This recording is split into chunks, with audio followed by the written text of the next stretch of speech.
What is going on, everyone? My name is Andy. Welcome back to another FPL video. In this one, it's my team selection for Game Week 9. So I'm going to talk you through how the team is looking for this week, why I might bring in a 4.3 million forward, and also some thoughts on when I might use my free hit chip, and I'll quickly show you how I did in Game Week 8 as well. So let's get into it. So Game Week 8 was the second game week in a row where I scored in the 60s but still got a red arrow. So last week it was 65 points and a red arrow. This week it was 67 and a red arrow. Now there's a couple of reasons for that. One, a big chunk of the points are coming from Erling Haaland captain. So he scored me 26, but everyone pretty much owns him at this stage.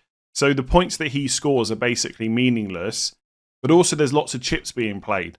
I played my wild card in 4, my bench boost in 5, my triple captain in 6. People have still got those chips to play. There was a lot of bench boosts active last week, wild cards as well. So until the large majority of FPL managers have played all their chips, ranks are going to be a bit all over the place. And to be honest, the red arrow was 5,000 places. I went from 523k to 528k, and given how Saturday went, I'm happy with that, to be honest. It's not as good as a green arrow, but it's pretty close, right? So I didn't drop that much in a week where I wasn't completely happy with my team. Saturday didn't go that well. It's kind of okay, only falling 5,000 places. Like, basically, I was an assist from Paquetá off of having a green arrow. Not that Lucas Paquetá would actually ever get an assist, of course, but that's how fine the margins were. So basically my points, Haaland captain 26, everyone's got him. Semenyo 4-pointer, an assist and a yellow card. Again, his points are kind of meaningless at this point in time because so many people have him. Double Arsenal defence is not differential, of course, because a lot of people are on that, but not everybody is. Some people will be on double Arsenal attack. Some people might only have 2 Arsenal players in general. So Gabriel 12 and Raya 6 was still quite nice. Dubravka did get 9 on my bench, which is not ideal, but I was always going to play Raya, and he got the clean sheet as we come to expect. And to be honest, Burnley should have conceded. They conceded so many chances to Leeds. They probably got a little bit lucky. And then, of course, the great man Bruno Fernandes, 8-pointer, an assist against Liverpool. And as he does when he gets an attack and return, he often gets 3 points. And I know people get frustrated with that. They feel like he didn't play that well in the Liverpool game. But the way the bonus system works, Bruno is very good for it. And as soon as he gets an attack and return, he's very likely to walk away with 2 or 3 bonus. So that assist was worth 6 points to me, 8 total, and he is somewhat of a differential. Everyone else blanked.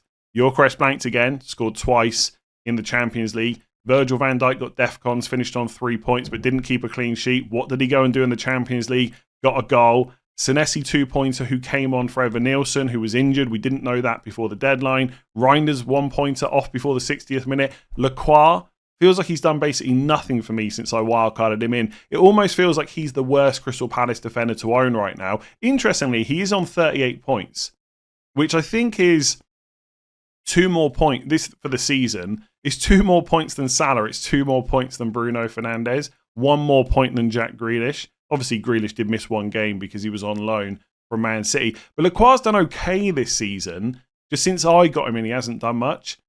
So he has been frustrating. So I don't know what to make of the week. Like on Saturday, I was fearing the worst. I went into Monday knowing that Paquetá getting me a return would give me a good bit. That West Ham match, honestly, it was so bad. It was terrible. That is 90 minutes of my life I will never get back. I messaged Suj from Planet FPL, and I said it must be tough watching West Ham every week if they play like this.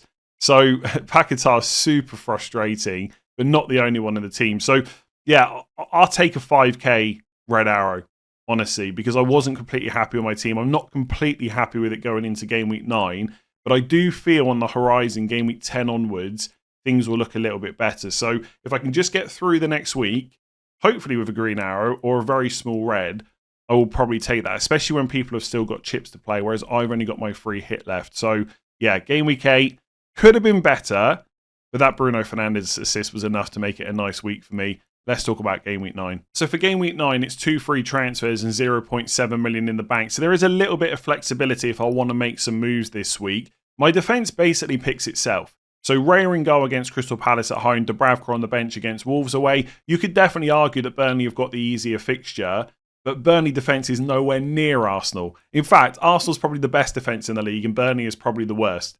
So that's an easy benching decision. Crystal Palace will cause Arsenal some problems, but I'm definitely going to play Raya. My back three, Van Dijk, Brentford away, Gabriel, Palace at home, Senesi, Forest at home. Gabriel, obviously, just one of those players you almost never want to bench. Like, you'd have to have the perfect scenario to even consider benching him. Like, he's playing Man City away or Liverpool away, and each of your other defenders just has this perfect, like Burnley at home, Leeds at home, or something like that. And that scenario is probably not happening anytime soon. So Gabriel's always going to be in the 11. Senesi, pretty decent for Defcons, as we know. Good fixture Forest at home. Yes, Forest have got Sean Dyche in charge now. There might be some improvement there. But on paper, Bournemouth are the stronger team. They're at home. That's an easy decision. And then Van Dijk, it has been going back and forth over the last couple of weeks through my mind about whether or not I just sell him, even with the good fixtures coming up. Do I just sell him down to a 4 million defender and just free some cash for some attacking upgrades instead? Because when I bought Gabriel in, I did that for Goodmanson from Leeds. So I put an extra 2 million in my defence. I could have sold Van Dijk instead. And obviously since then, I kind of wish I'd sold Van Dijk because he hasn't done well. But at this stage, I've told myself I am not selling Virgil van Dijk. I'm going to stop thinking about it because I'm never going to want to do it because of the fixtures they've got coming up. The more and more I look at those fixtures from game week 12, the more I kind of just think they're ridiculous. They're absolutely ridiculous. People are going to want 1 to 3 Liverpool players by game week 12. Whether that's Salah or Gakpo or Ekitike if Isak's out injured, Van Dijk, maybe even Konate, possibly even Szoboszlai. People will be wanting Liverpool players, and you can write them off now. And I had loads of comments last night. It's just Frankfurt, etc. When you get to game week 12 and you look at those fixtures, you'll want some. And I've already got Van Dijk, so I cannot sell him. Like, Brentford away is not bad. Villa at home is not bad. Man City away in 11 is bad. But after that, it is just ridiculous. Game weeks 12 to 19, in the space of 8 weeks, they've got Forest, Sunderland, Wolves and Leeds all at home. Right? So that's already 4 really, really good fixtures in 8. And then 2 of the away games are West Ham, really good fixture, and Leeds, pretty good fixture as well. Now, Leeds aren't pushovers. You know, going to West Ham won't be easy, but if you're picking away games, it doesn't get much better than that outside of maybe Burnley away or Wolves away. So 4 really, really good home fixtures, 2 pretty nice away ones, and the other ones are Spurs away and Brighton at home. 2 games where I'd happily play Van Dijk. So, as always with FPL, there's always a difference between whether you're selling a player, buying a player, wildcarding. If you're wildcarding right now, maybe you don't go Van Dijk. Right? I'm sure he's not on many people's wildcard teams for Game Week 9, but actually using a transfer to sell him when he looks so good for those future weeks, it's just not going to happen. And I've made that decision now. Unless he gets injured, he's staying. I know Alisson's not back yet. I know they're not defending that well, etc. The fixtures are too good to sell him, to actually use a transfer to get rid of him. And yes, I could do with some money, but I think there's some other ways I could get that. One of which, by the way, is Anderson on the bench. Joachim Anderson for Fulham. We still don't know how long he's going to be out for. We know it's a hamstring problem, so it's just about how bad it is. I kind of want to keep him if I can, because I think he's such good value if he's back for some of these good home games. So I don't think he'll be back for game week 10, but if he was, it's Wolves at home. But even if he's not back until after the international break, it's Sunderland at home in 12, Palace at home in 15 is okay to play him if I have to, Burnley away 16, Forest at home 17, West Ham away 18. He could still be pretty useful for me long term. And essentially, with the way I've set my defence up, Anderson is my cheapest defender at 4.5. So if we're doing it by price, he's my 5th defender. So if I have to bench him for a few weeks, is not a problem. But also in the back of my mind, if I needed to free up a little bit of cash, Anderson down to a Leeds defender like Goodmanson could work. And I think I would go Leeds over Sunderland. I think Leeds will be a stronger team for the rest of the season. I know Alderete, Mukiele are doing pretty well for Defcons, but in terms of clean sheets, I'd probably back Leeds a little bit more. So that's probably where I would go. Anderson down to Goodmanson. But it would need Anderson out for like 8+ weeks or something. Otherwise, I think I'd just hold on to him. And then Lacroix, it's a case of I've made my bed, now I've got to sleep in it. Would I much prefer Munoz there? Of course. And yes, I could use a transfer to switch them, but I'm always going to have a bigger priority than switching one defender from the same team to another defender, as much as I would love Munoz. So from game week 10, we all know now that the Palace fixtures are good. For that reason, Lacroix also has to sit. I just need a goal from him. He's hit the bar for me already against West Ham, I believe. Just actually put it in the net next time. Preferably not when you're on the bench against Arsenal away. So Raya, Van Dijk, Gabriel, Senesi, my back line, and then Lacroix, Anderson on the bench. And I'm probably not going to sell Anderson right now. Although if I really need 0.5 million, I might talk myself into it. So when I look at my midfield for this week, I kind of hate it and think it looks a little bit rubbish. But when I take a step back and think about it a bit more, it's probably okay for 1 week only. What I mean by that is I've got injuries. So, for example, Evan Nielsen, if he was fit, I'd be playing him against Forest at home, and I'd be benching one of these midfielders, and suddenly it would look a little bit better. Part of the reason that I've got Reinders, Paquetá, and Dewsbury Hall, which is not ideal when you've got to play them all in the same week, is because of how much money I've got in my defence.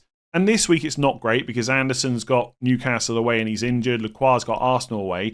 But game week 10, if Anderson was back for that, I could potentially play a back four. In game week 12, a back four looks really good. In game week 14, I know a back four looks really good. And then I'm benching one of these midfielders. It just so happens I'm in a position where this week I need to play them all. And so as a whole, it doesn't look great. So Reinders obviously got sub pre 60 minutes. And in the Champions League, he was benched. Now, often when we see a player bench in the Champions League, we see it as a good thing because it's a rest, therefore they'll play the next game. Look at Calafiori at Arsenal, for example. That's exactly what's going to happen. It was just a rest. He'll be in the 11. That's good news if you're an owner. With Man City, I'm not sure it's as good news as we like to think. So for Foden, I suspect he's fine. For Reinders, I think it's a bit of a concern. An early sub and then a benching. Now, I think Nico Gonzalez picked up an injury. Rodri's not available at the moment, so that means there's less chance of Reinders getting benched. But Kovacic is back. Bernardo Silva can play in that midfield. It's now not a guarantee. So ideally, I want to upgrade Reinders as soon as I can. I just don't know if it's going to be this week. I do have 0.7 million in the bank, so I could go to someone like Minter. But he's got Man United away this week, which is fine. But it's not. I don't want to use a transfer for that. Reinders Villa away to Minter Man United away. From game week 10, Minter's fixtures are really nice, and I would be keen to do it. But I'm not sure he's definitely the player that I want to go for. I think the best option for me is probably to do the SAKA move soon in game week 10 and just do Reinders to SAKA and then get rid of him that way. So I do have half an eye on getting rid of Reinders soon. I'm just not sure it's going to be game week 9. But it might happen. I'll talk about my forward line in a second. Bruno Fernandes is a bit like Van Dijk now. I've gone back and forth over the last few weeks about do I sell him? Do I upgrade him to SAKA? That's nice and easy because of the money, etc. He's just staying. I'm not getting rid of him anytime soon. I know I said this after, I think, I can't remember which game it was. Maybe before the Brentford game, I said that. But I think I'm at the stage now where I just want to stop thinking about whether to sell Bruno. The fixtures for Man United are just really good now. Brighton at home, Forest away, Spurs away, Everton at home, Palace away. I mean, there are 3 away games in the next 5, and one of them is Palace, which is not great. But as a whole, it's fine. Then it's West Ham at home, Wolves away. And at this point, we're getting into Christmas. You know, Bournemouth at home, Villa away, Newcastle at home, Wolves at home, Leeds away, Burnley away. It's just a pretty nice fixture run for quite a while for Man United. And what do we know with Bruno? He's always going to play, right? Yes, he got subbed early against Liverpool, slightly earlier than the 90th minute, but that's not going to happen that often. I don't see him getting benched. You know, you look at his goal threat so far this season, 0.2 non-penalty expected goals per 90. Saka's on 0.1. So Fernandes' open play goal threat so far has been double Saka's. That probably won't last, but it just shows from central midfield he still gets into good positions. It's the same as Salah. So Salah and Bruno Fernandes, and I know Salah's not been great, but he's also more expensive. So Bruno's fine. He's got some threat from open play, creativity. He's probably still got penalties. He stays. Semenyo stays for now. I would be open to maybe selling him at some point, but it would require such a good midfielder to suddenly become an option. I just don't see that anytime soon. Paquetá he's super frustrating, honestly. If I was basing this decision just on that one game against Brentford, I'd be selling him. West Ham was so bad. And look, Leeds away is not going to be easy. Leeds will be the favourites for that game. Then it's Newcastle. It's not ideal. But I just don't think I can sell him just yet. I think I've got bigger problems like Reinders. At least with Paquetá, I know he's going to start and I know he's on penalties. And so West Ham could play terrible. And all it needs is for Somerville to run through that defence and get clipped in the box. All of a sudden, Paquetá gets a goal after being awful. So I think Paquetá is also on the menu to be sold soon-ish. But I think from looking at my future moves, he's probably going to stay until game week 12. So I've got the Leeds away game this week. It's Burnley at home in 11. And I don't think I'm going to have a chance before that to deal with him. So game week 12 is when I'm thinking about getting rid of Paquetá. And then Dewsbury Hall, I think is still okay because of the price. I know most people would prefer Xhaka, which is fine, but I'm never going to use a move to switch Dewsbury Hall to Xhaka unless I get up to 5 free transfers and have nothing else to do, which is super unlikely. So I think he just stays. I think he's fine. He always starts. The minutes are good. He takes some set pieces, although Garner takes a lot as well. Yeah, I think he's okay. And most weeks I'm not going to have to play him either. Although I think because of injuries and stuff like that, I probably will play him quite a lot over the next few weeks. But Spurs at home is fine. So I'm okay with that. So like I said, if Evan Nilsson was fit, I'd be benching Reinders and all of a sudden things would look a bit better. So I do kind of hate that midfield, but I think it's fine as long as Reinders starts. But there is some risk there. But let's talk about the forward line because that has an impact on what I do with Reinders. And then up front, it's Erling Haaland against Villa away and then Victor Gyökeres against Crystal Palace at home. Haaland currently has the captain's armband. And to be honest, I don't see me switching that. I do have some viable alternatives like Gyökeres, like Semenyo, like Bruno Fernandes, all with okay home games. But Haaland is just so good right now. Like the run he's on is just crazy. Villa away is not easy, but he'll get chances in that game. And who would back against him to put them away right now? Certainly, I would not be putting much money on it. Like he's just in that kind of form at the moment. He's getting loads of chances. We know he's going to play good minutes. I just think he's the obvious captain. There is part of me that thinks go differential, and my vice captain is on Bruno, but I don't think I can do it to myself. So it's on hard, and I don't see me switching. If I do, it'll probably be for Bruno. In terms of Gyökeres, I know I've said this in the past, right? So you've heard it before, but in some ways that's good because it means I'm not constantly flip-flopping on my thought process. I see Gyökeres as not a massive problem. There is a chance I'll sell him this week, and I'll talk about that in a second. There's a chance I sell him in game week 10, but there's also a scenario where I just keep him through the next 3 game weeks and then deal with him after the international break. Until Havertz is back in a squad for Arsenal, Gyökeres is going to keep playing really good minutes. Like that's the one thing I have with him right now is zero concern about his game time. He came off in the 80th minute in the Champions League. We know he's going to start the next game, and I wouldn't be surprised if he plays 90. And Palace at home is not easy, but obviously if I switch to Saka, he's got exactly the same fixture. So Gyökeres is not on penalties. We know Saka's first choice, and I think the fact that Gyökeres scored a couple in the Champions League means that Saka will almost certainly take the next one as well. Whereas before I was thinking maybe Gyökeres will get it almost as like a sympathy penalty. Either way, I just think he's a perfectly reasonable pick. And the only reason I can see me moving him at the moment is 1, to get Saka, or 2, to get Mateta, if I don't want to sell Evan Nilsson for whatever crazy reason that might be. There's just no other forwards I'm bothered about. Voltemada's fine, by the way. If you've got him, great. If you've got João Pedro, great. But I'm not actively looking to buy either of those 2 players for Gyökeres unless I really need the cash and there's nothing I need the money for other than Saka. And to get Saka, I need to go for a cheaper forward than both Voltemada and João Pedro. Simple as that. So one thing I've looked at is doing the Gyökeres to Saka switch this week with 2 free transfers. Now, I said on Monday that it didn't make sense for my team because I can't go to Krupi Jr. because I've got triple Bournemouth. To get Krupi Jr., I would have to sell Evan Nilsson as well. So I'd have to sell Evan Nilsson, Gyökeres, and Reinders. Therefore, it would take a hit. Therefore, it doesn't make sense. Like I said, Gyökeres is not that much of a problem. But an opportunity has maybe presented itself after last night's Champions League games. So if I do Reinders to Saka, I need to do Gyökeres to a 5.3 million or below forward. Basically, I would go down to a dead spot around 4.5. Now, Krupi Jr., if Evan Nilsson's out for a while, might be a viable option. But as soon as Evan Nilsson's back, I don't see him continuing to play. That's why I'm still calling it a dead spot. Last night for Chelsea, Guiu started. Now, it's worth saying João Pedro was suspended for that Champions League game, but Guiu started number 9, and he scored, and he got subbed at half-time along with Enzo. So I think, because the game was so comfortable, Maresca took those 2 players off because they're going to start the next game. So I think Guiu right now, if I had to bet money, is going to start against Sunderland. Now, he might not celebrate if he scores because he was on loan for about 5 minutes. But I think there's a good chance he starts. I can't guarantee it. It could just be Enzo 10, João Pedro 9. But I think right now Chelsea will play better with a proper number 9. And João Pedro is not a proper number 9. So if I do Guiu in, I could then bench Evan Nilsson for this week with his injury. Unless Iriola says he's fine, by the way, in which case I'm definitely rolling. But that's not going to happen.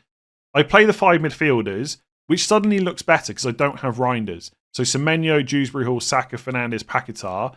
I play Mark Guiu against Sunderland and hope that he gets decent minutes. he could start and get subbed before 60. Like, that could happen because Tyreek George can play up front as well. He also scored last night. But basically, I play Giu, and then that leaves me 1 million in the bank. So in game week 10, I just do Evan Nilsson to Mateta. And then basically, Giu becomes a player that I don't play that often. Now, ideally, I would have a playing forward. I do like having 8 attackers that are always going to play. It just means if you get an injury or a suspension, you're not as screwed by that. Or you can obviously rotate players because of fixtures. But because I've got so much money in defence, there are game weeks where I'll play a back 4. So I could play like a 4-4-2 or a 4-3-3. So I quite like this. And also, by the way, at current prices, it leaves me 0.4 in the bank. Now, the reality is by the time I get Mateta, he'll probably go up again, especially if he scores against Arsenal. There's going to be a massive bandwagon for him before game week 10. But even if that only leaves me 0.3, that gives me money to do Paquetá to Minter. So basically, by game week 11 or 12, my team will hopefully look something like this. Hopefully, Anderson is back by game week 12. My defence is solid. I've still got Dewsbury Hall as like the enabler, but then I've got Minter, Fernandes, Saka, Semenyo, Mateta, Haaland. That seems fine. I just never play Giu. So I'm kind of, I don't know. I still might not do the Saka move, but if I can convince myself that Giu is going to start this week, I'm a bit tempted to do it because I do have concerns about whether Reinders starts the game. I think he probably will. There is definitely doubts there. So I think at the moment, I'm basically Gyökeres to Saka or roll and then go into game week 10 and just be clear about exactly what I want to do. And I think the team is okay to roll. That's basically where I'm at. I'm going to check what my suggested transfers are on the My Team tool on Hub because I've not looked yet. And I've got 2 free moves. I'm going to guess it wants me. Okay, it just wants me to go straight to Mateta. I have considered that, by the way. I have thought about that. If I'm happy. So I've got 2 free transfers. If I'm happy to keep Gyökeres for now, I could just do Evan Nilsson to Mateta and play him over Reinders. Now, usually, by the way, I would not go out of my way to buy a player before they play Arsenal away. But in this case, if Reinders has got a chance of being benched, I could just go straight to Mateta and play him because I know I want him from game week 10. And that would allow me to roll to 2 free transfers in game week 10. So basically, if I go ahead and make that transfer, the team looks exactly the same as I just showed you, apart from it's Mateta in instead of Reinders. Now, Mateta against Arsenal away is not amazing, but I know he's going to start. I know he's on penalties. Reinders may not start. And then when I go to game week 10, I've still got those 2 free transfers. Then I can decide what to do. So I could potentially just go with a 3-4-3, play Lacroix instead of Senesi. Then I've got Gabriel, Van Dijk, Lacroix, back 3 with pretty good fixtures. My midfield 4 would be Fernandes, Forest away, Semenyo, City away, which is not great, but I think at this point it's very difficult to bench Semenyo. Paquetá, Newcastle at home, again, not ideal. And then Dewsbury Hall against Sunderland away. And my front 3 would be Haaland, Bournemouth at home, Gyökeres, Burnley away, and Mateta, Brentford at home. So again, would I rather have Saka than Gyökeres? Yes. But am I going to be in a mad panic because I've got Gyökeres against Burnley away? No. And then Reinders can go on the bench. So at this point, I've got 0.1 million in the bank. So there's not much I can do with Reinders, but I can bench him. And by the way, if Anderson was back fit, he's got Wolves at home. So I could play him instead of Paquetá or Dewsbury Hall and just go 4-3-3. So that one move to Mateta is definitely an option. And by the way, if I get to game week 10 and I want to do the Gyökeres to a dud forward and then Reinders to Saka move, I can. But the reason to not do that this week would just to be a bit more flexible in game week 10. Maybe I want to keep Gyökeres for the long term or Havertz has a setback or something like that. And all of a sudden I can stop worrying about Saka as much and then just deal with Reinders later on. So that's definitely one way to play it. Just really quickly, because I have thought about this quite a lot, let me just go back and do the Giu move that I just spoke about rather than the Mateta one. So basically this week, Gyökeres out, Giu in, and then Reinders to Saka. So I'll just make that move, make those transfers, and then optimize the team. It's going to put Giu on the bench, but I would definitely play him. So let me sub him for one of my defenders. Who is it? Lacroix, right? So I would definitely play Giu over Lacroix. And that looks quite good for this week. Like Sunderland at home, basically. That's what I would be targeting. I know Sunderland have played well, but it's still a good fixture on paper. Then game week 10, I could simply do Evan Nilsson to Mateta. And then that would be it. And then I would probably play 4-4-2 if Anderson's fit in game week 10, or play Dewsbury Hall over him. Game week, I'm just going to go off on a bit of a tangent here and talk about free hit. Game week 11 doesn't look great, if I'm honest, especially if Joachim Andersen's not fit at that point. But I don't think it's going to look great for anyone. And I've thought about free hit in 11 because I've got Van Dijk and I've got Haaland. They're playing against each other. The problem is with free hitting out all your Liverpool and Man City players is, one, you have to free hit Haaland out. That seems not great. But also, there's not many amazing fixtures in game week 11 that you'd want to target. Like, one of them is West Ham versus Burnley. You're going to want triple West Ham, Juve, Bowen, Paquetá. I mean, it's fine, but it doesn't feel like I need to free hit to get that. Chelsea have got Wolves, so maybe you go for João Pedro, Enzo, and a defender, or Reece James, Chalobah, and Enzo, whatever it might be. I don't mind that, but a lot of you will already have one or two Chelsea. And then Forest versus Leeds. 3 Forest players, 3 Leeds players. It feels horrible. So, in theory, free hitting an 11 feels okay because you're taking out Liverpool and Man City against each other. But the fixtures you're targeting are horrible, in my opinion. So I don't want to free hit an 11. If I go to game week 12, I did say this was going to go off on a rambly tangent.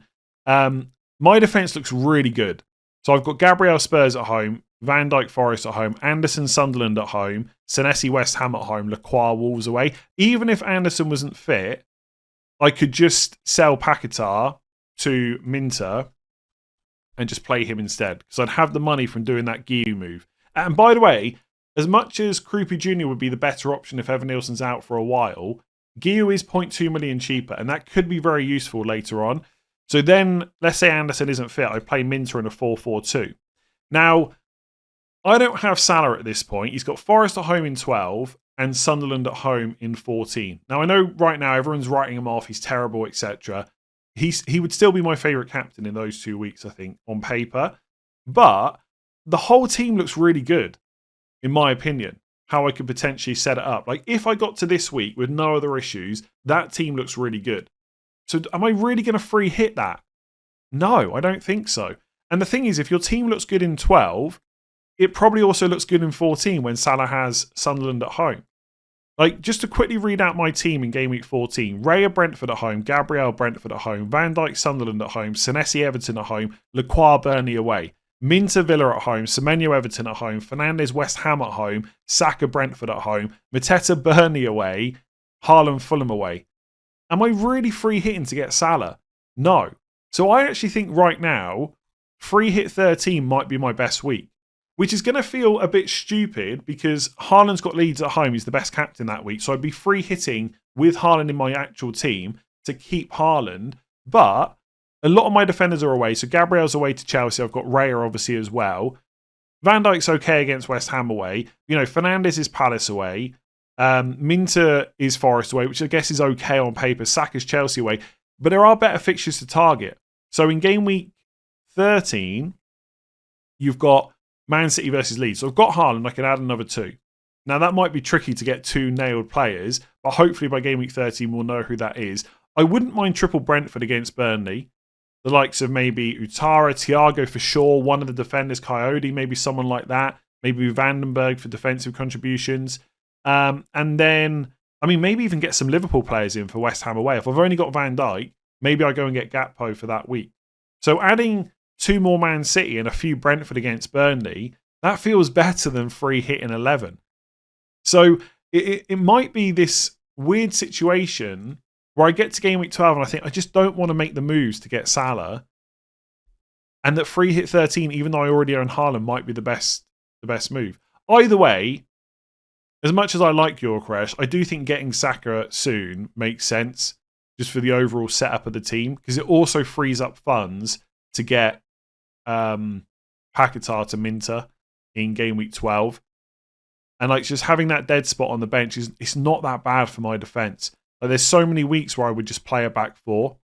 I'd free hit in 13, potentially, back 4 in game week 14. Like, even game week 15, Gabriel you'd always play. Van Dijk's got Leeds away, Lacroix Fulham away. You know, if Anderson was back, Palace at home, like, it's always fine. And if not, like, Dewsbury Hall that week's got Forest at home. Obviously, injuries can happen, But from the plans I've looked at, having Gio is not a massive problem if he doesn't continue playing. So that's how, yeah. So basically, that was a long video, I know. I'm either going to roll, or I think I'm going to do Gyökeres to Gio and play him and do Reinders to Saka. Like, there's other moves I could do. I could do Evan Nielsen down to Krupi Jr. and Reinders to Enzo Fernandez and just keep Gyökeres for a bit. But the problem with doing that is I don't then get Mateta in game week 10, basically. So if I do Reinders to Enzo Fernandez and Evan Nielsen down to Krupi Jr., it means I'm going in next week with Haaland, Gyökeres up front and no Mateta, which maybe it's fine. But having no Palace attack from game week 10 doesn't sit well with me. But it is an option. Like, if Evan Nielsen was out for a long time and Krupi Jr. was genuinely going to play good minutes at 4.5, I'd probably sell him. So a lot's going to depend on what happens in the press conferences tomorrow. If Iraola says Evan Nielsen's out for 12 weeks, then maybe I just get Krupi Jr. now and upgrade Reinders to a midfielder and worry about Mateta later. Maybe do Gyökeres to Mateta at some point. Anyway, yeah, roll, maybe Gio in. I can maybe talk myself into that and get Saka and then watch Gyökeres take a penalty, which would be heartbreaking. Thanks for watching. Give it a like, hit that subscribe button. I'll be back with final thoughts early tomorrow because it's a Friday deadline. So don't miss that. And obviously deadline stream tomorrow as well. If you got to this point in the video, fair play to you, because I knew this would probably be long when I started talking about free hit and stuff and future moves, but that was longer than I expected. So fair play if you got all the way through. If you didn't, I apologise, but you won't see the apology because you've already stopped watching. I'm off. Goodbye.